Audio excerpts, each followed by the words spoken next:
Bocah itu diintimidasi setiap hari. Tak disangka, pamannya membiarkannya mencoba menjadi gangster selama sehari. Pertama beri dia banyak uang, lalu bawa dia untuk menghirup udara segar dengan Lamborghini. Ambil papan selancar dan berikan padanya untuk mengalami. Jika seseorang datang untuk menimbulkan masalah, persaudaraan akan mengajari kamu cara menghadapinya.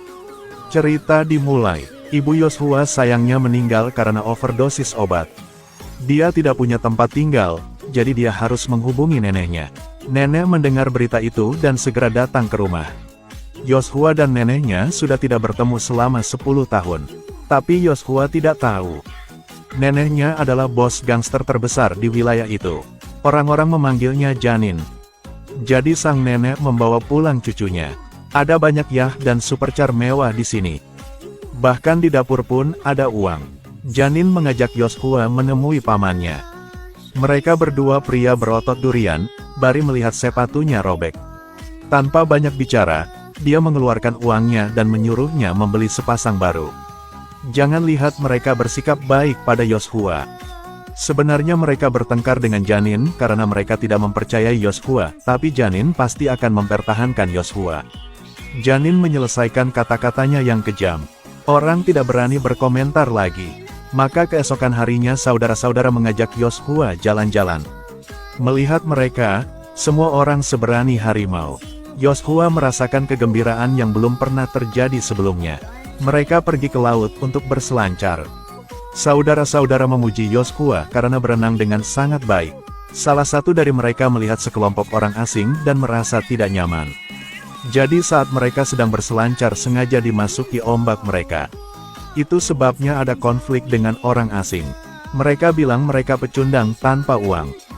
Baru saat itulah keluarga Bari merasa nyaman. Yoshua melihat bahwa anak laki-laki itu tidak bahagia. Tapi tunggu sampai orang asing itu masuk ke dalam mobil. Ditemukan tali kulit pada mobil telah putus.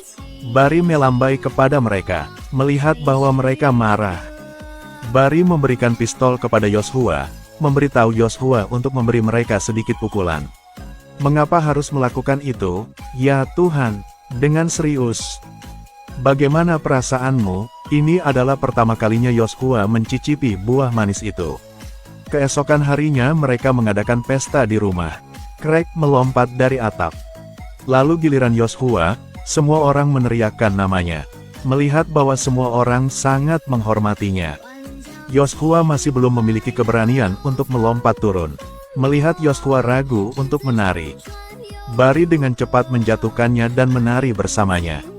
Saat Yoshua berganti pakaian, Andrew baru saja pulang dari penjara. Pengajaran bertanya kepada Yoshua mengapa dia ada di kamarnya. Mendengar pertengkaran itu, Janin langsung lari menyelamatkan Yoshua. Karena putra ini adalah yang paling dia khawatirkan dan takuti. Yoshua memandang gangster di depannya. Tidak yakin bagaimana menyesuaikan diri.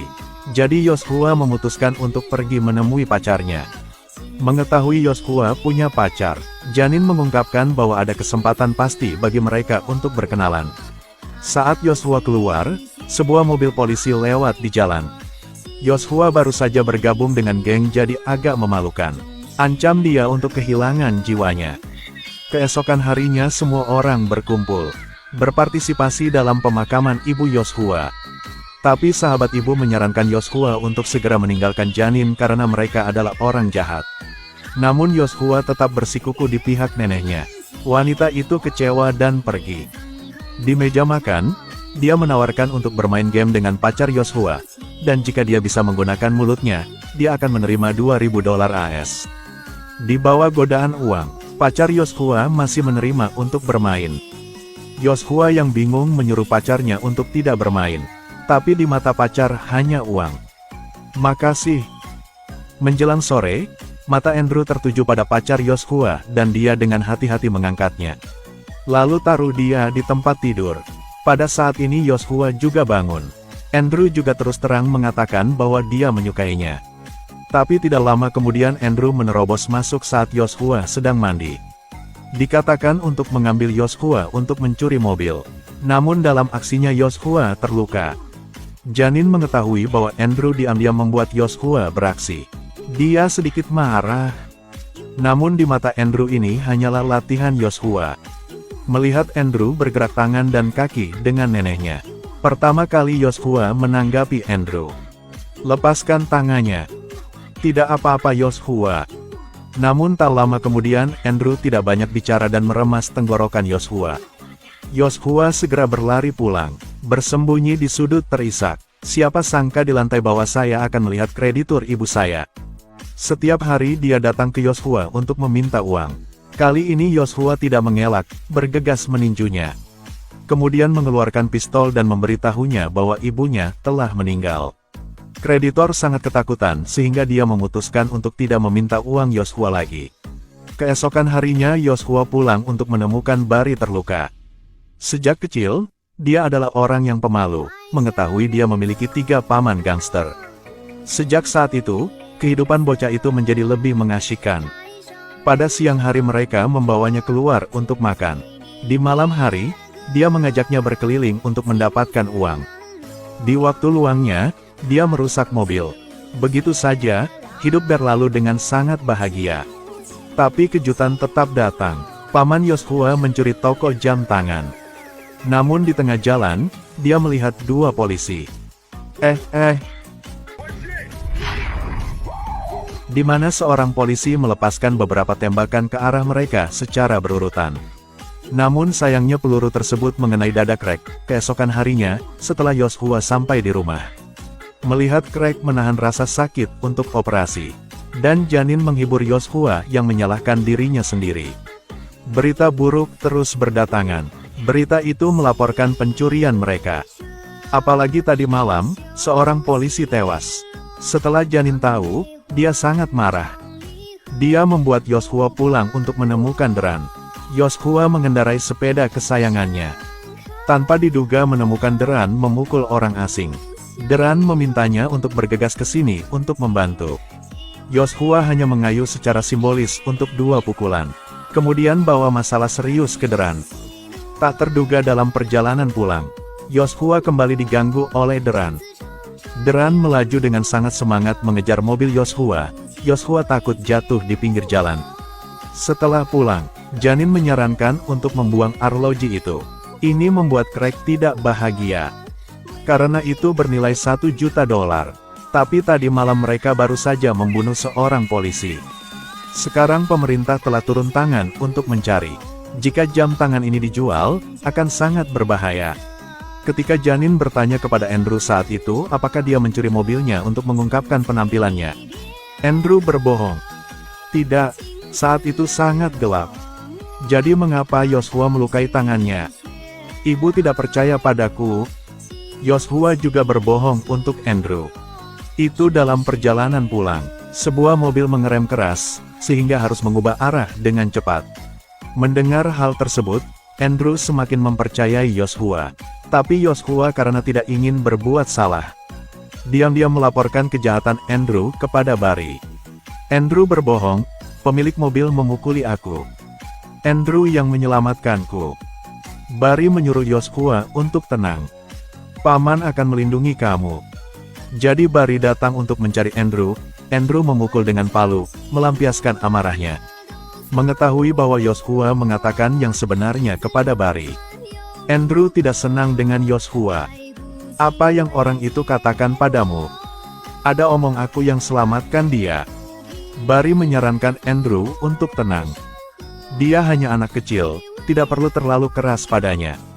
Setelah Joshua selesai mandi, dia menemukan bahwa kamarnya telah dihancurkan. Pada titik ini Andrew muncul mengatakan ini adalah hukuman bagi pengkhianat. Sekali lagi menawarkan untuk menyekolahkan Joshua. Joshua tahu tidak ada yang bisa disangkal. Gali dengan cepat dari tanah untuk mengambil pistol untuk melindungi diri sendiri. Dia khawatir dalam perjalanan Andrew akan membunuhnya. Namun di dalam mobil, pacar Andrew dan Joshua berbicara dengan sangat baik. Barry di sisi lain membawa jam tangan bernilai jutaan dolar. Bawa ke krematorium untuk dimusnahkan. Dan janin menyelinap ke lemari besi emasnya. Taruh sisa jam tangan di dalamnya. Saat ini, Craig dan Deran sedang menurunkan muatan mobil. Kesehatan Craig semakin memburuk. Deran hanya melihat luka senjata yang terinfeksi membengkak. Yoshua baru saja pulang dari sekolah dan berlari untuk membantu. Tak disangka, mereka menghancurkan mobil tersebut. Daripada membongkar puing-puing dan membuangnya ke laut, segera Yoshua juga menerima misi pertamanya dalam hidup. Aksi pertama ini, ekspresi Yoshua membuat semua orang kagum.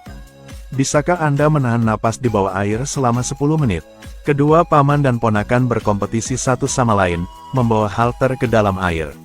Setelah 5 menit dengan sangat cepat Yoshua mencapai batasnya.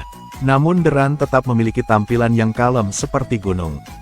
3 menit lagi berlalu, Yoshua ingin menyerah dan muncul ke permukaan untuk bernafas. Tapi dia ditahan olehnya. Hanya karena terakhir kali saya dalam misi Yoshua berdiri melawan angin, saya dimarahi oleh Andrew karena menjadi pengecut. Jadi dia membuat skema ini hanya karena dia ingin mendapatkan kembali wajahnya. Beberapa jam yang lalu Yoshua dan anak buahnya beraksi. Mereka membobol rumah seseorang, mendobrak tembok, menyelinap ke dalam gudang. Tujuan mereka adalah mencuri brankas ini. Mereka membagi pekerjaan.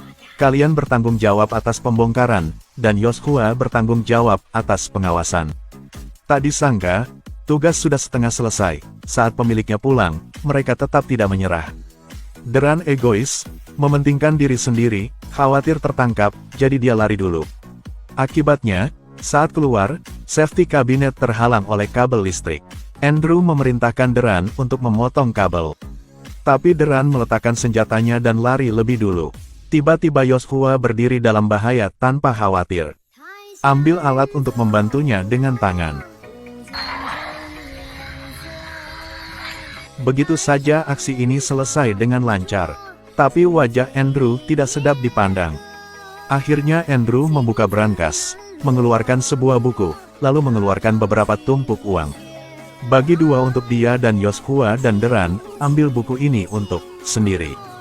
Deran sangat tidak puas, mengatakan dia mengkhawatirkan Andrew yang baru saja dibebaskan dari penjara.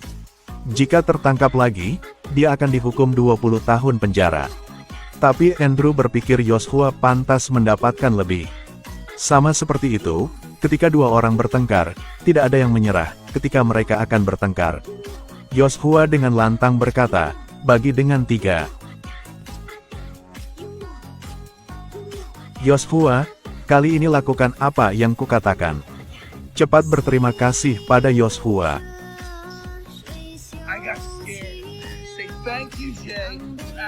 Diam. Pada saat ini, Craig pulang dari operasi, dan keluarga binatang buas mengumpulkan banyak anggota. Tapi Andrew menghina Deran. Ayahmu adalah bajingan egois. Gue yang menjemput lu di tempat parkir. Jika tidak, lu akan berada di awal jalan. Suasana begitu sesak saat ini. Sampai malam Deran dan Yoshua menceritakan usia merah jambu mereka. Keduanya tidak melayani siapapun. Lepaskan pakaian dan bersiaplah untuk kompetisi. Melompat ke air dengan dumbbell. 5 menit telah berlalu. Yoshua tidak tahan lagi. Saat ini Deran tidak menyerah. Tahan Yoshua agar dia tidak muncul. Yoshua hampir kehilangan nyawanya. Dia menyadari teror di klan ini. Sewaktu-waktu akan kehilangan nyawanya karena suatu permainan. Jadi Yoshua pergi ke rumah pacarnya. Ayahnya sangat marah. Semoga Yoshua tidak datang mengganggu anak lagi. Tapi Yoshua mengatakan ini adalah selamat tinggal. Saya ingin memberikan arloji ini padanya. Dengar, aku tidak suka kamu memberi hadiah mahal. Ini ditinggalkan oleh ibuku ketika dia masih hidup. Saya minta maaf. Tidak apa-apa, aku harus pergi. Paman bantu aku kasih ke dia ya. Di sisi lain Janin mengetahui Yoshua telah meninggalkan rumah ini. Semua pakaian dan barang bawaan telah diambil. Apakah Anda menyalahkan Deran karena membuat marah Yoshua? Di terminal bus, sang nenek menemukan Yoshua melalui locator. Di antara mereka berdua, dia membicarakan banyak hal. Ribuan dari ribuan kata mengungkapkan pentingnya keluarga. Kemudian Yoshua setuju untuk pulang. Janin dan kawan-kawan pun memutuskan untuk melatih kemampuan bertarung Joshua. Pernahkah Anda menjumpai kehidupan sehari-hari klan gangster? Ambil pistol dan tembak terus-menerus ke tubuh. Beberapa orang tenggelam, beberapa orang menderita. Andrew menjatuhkan senjatanya ke tanah. Kemudian ambil palu dan hancurkan. Kemudian mereka naik ke pesawat. Terbang ke udara setinggi ratusan meter. Paman tidak menyukai satu sama lain, jadi bersiaplah untuk bertengkar. Craig bahkan lebih berani, langsung melempar Deran ke pesawat. Lalu dia juga melompat ke girangan. Diikuti oleh Barry dan Andrew juga mengejar. Tapi di udara Deran dan Craig masih saling mencabik-cabik.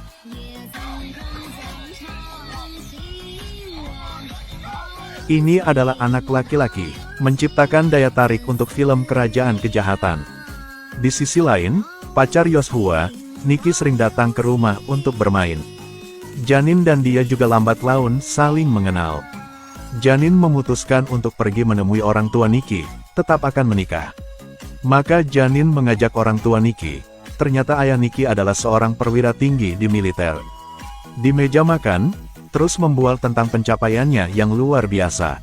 Pada tahap ini, tugasnya adalah melindungi kendaraan militer. Namun, keluarga binatang memiliki niat yang tidak benar. Dalam hati hanya ingin merampok beberapa ratus juta dolar di ketentaraan. Jadi Barry memutuskan untuk mulai menyelidiki pangkalan militer seperti yang dikatakan ayah Nikki. Untuk mendapatkan lebih banyak kecerdasan, Barry mengendarai mobilnya yang bernilai jutaan dolar. Bawa ayah Nikki keluar untuk mencari udara segar. Makan siang spesial bersama. Keduanya berbicara dengan sangat baik. Barry bahkan membawa wine barat edisi terbatas. Dua orang minum anggur di beranda.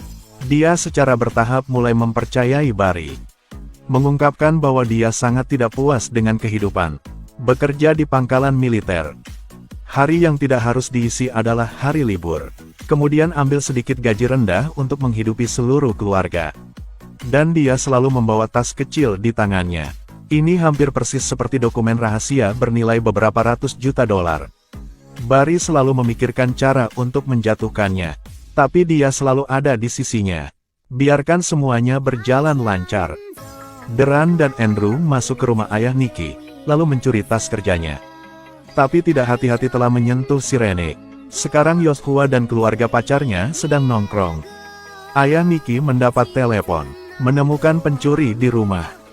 Namun dalam hati Joshua tahu keluarga kriminal itu telah menjadikan keluarga pacarnya sebagai sasaran. Agar pacar tidak terluka. Keesokan harinya Joshua yang patah hati memutuskan untuk putus dengan pacarnya. Ini sangat menyakiti Nikki. Karena dia sangat menyukai Joshua. Keesokan harinya bawa koper itu kembali ke ayah Nikki. Dia masih percaya bahwa karena koneksi Barry yang luas, dia mendapatkan tas kerja dari pencuri itu. Dan Barry, ketika dia melihatnya pergi, mencoba memberinya 20.000 dolar. Meski mulut terus menolak, tapi masih diam-diam diterima. Ini berarti dia tidak menolak uang. Tetapi di malam hari, Barry datang menemuinya lagi, karena dia ingin mengetahui uang tunai beberapa ratus juta dolar di dalam tasnya. Jika tidak ada orang dalam, maka sangat sulit untuk mencuri ratusan juta dolar dari pangkalan. Jadi Barry harus terus terang menceritakan semuanya, mengambil risiko mengundangnya untuk bergabung dalam misi. Dan dia juga tidak puas dengan kehidupannya yang sekarang, Barry meyakinkannya. Jadi Joshua dan anak buahnya memiliki tujuan baru, yaitu mencuri uang tunai beberapa ratus juta dolar dari pangkalan militer. Ketika seorang anak di lingkungan miskin mengetahuinya, dia memiliki seorang nenek gangster. Seperti apa pengalaman itu? Mulai berlatih gila dengan senjata. Jangan sombong, sayang. Kau sudah mati. Maju lagi. Tidak mengatakan sepatah kata pun membawa Joshua ke pertemuan gengs. Kemudian pergi sedikit lebih hati-hati. Orang-orang di sini tidak mudah untuk disentuh. Dan Joshua juga memiliki 4 paman gangster. Bisa dilihat sekarang. Yang lebih menakutkan adalah mereka harus pergi ke pangkalan militer hari ini. Mencuri beberapa ratus juta dolar tunai. Keempatnya berpura-pura berpartisipasi dalam kompetisi penembak jitu. Dari sana, mudah untuk menyelinap ke pangkalan militer. Sebelumnya Janin telah mengatur misi untuk Yoshua. Itu adalah eksplorasi rute pangkalan militer. Karena keluarganya hanya tidak memiliki catatan kriminal. Begitu saja, paman Yoshua berhasil menyusup ke gudang militer. Mereka dengan rapi memotong bungkusan itu, menyembunyikan beberapa juta dolar di dalamnya. Setelah mendapatkan sejumlah uang, keluarkan lagi stempel palsu yang sudah disiapkan, tempel persis seperti yang lama. Lalu biarkan kosong. Setelah membersihkan semua, mereka memasukkan uang tunai ke dalam saku mereka, lalu memasukkan kantong uang ke dalam tong minyak. Tandai setiap tangki oli, tunggu setelah mereka pergi, hancurkan seluruh kendaraan. Dan Janin masih di rumah menunggu kabar baik dari anak-anaknya. 3 putra melangkah pulang. Setiap orang membawa sebotol bir. Tapi mereka masih tidak bisa membantu, tetapi merasakan sukacita di hati mereka. Karena tadi mereka mencuri beberapa ratus juta uang tunai. Mereka hanya perlu menunggu pengemudi mengeluarkan tangki minyak dari pangkalan. Dimungkinkan untuk mengandalkan lokasi uang tunai. Keesokan harinya, Craig dan Deran melihat lokasi mulai bergerak.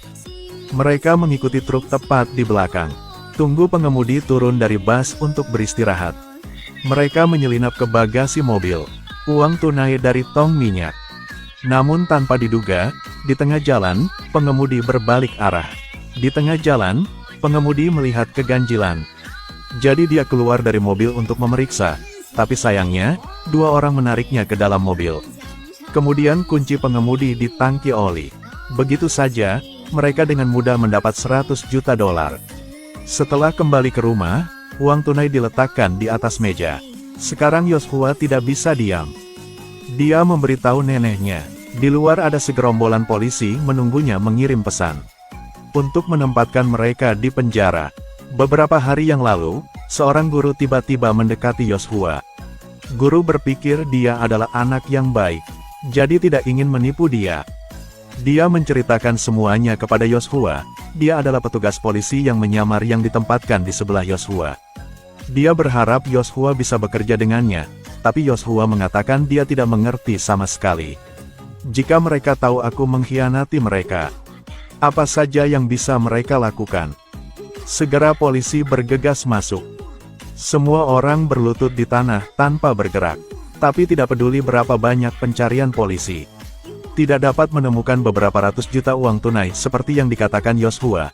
Dan saat ini, sosok Yoshua tidak dapat ditemukan.